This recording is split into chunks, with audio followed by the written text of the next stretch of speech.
Good morning, Day. Kape tayo. Ang lakas talaga ng ulan kagabi, Day. Ano oras na kami natulog? 2:00. Buti na lang gising pa kami kasi hindi ka makatulog sa sobrang lakas ng ulan. Talagang kinakalampag yung mga bintana, yung pinto.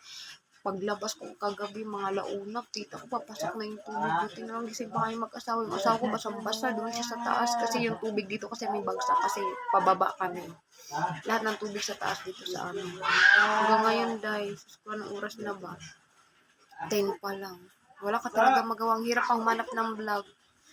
Pag ganito.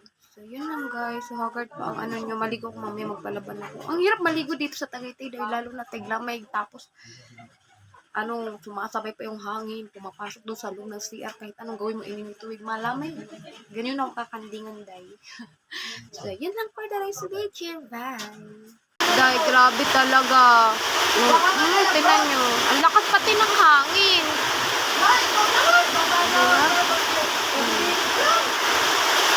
Ganyan kalakas, Day.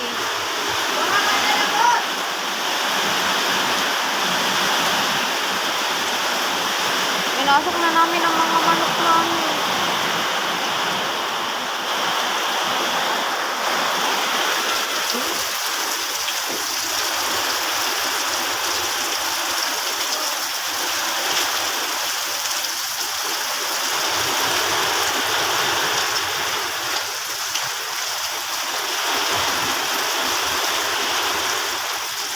Ingat lahat guys. Sobra talaga dito sa amin ngayon. Sana maano na ito. Mahinto na.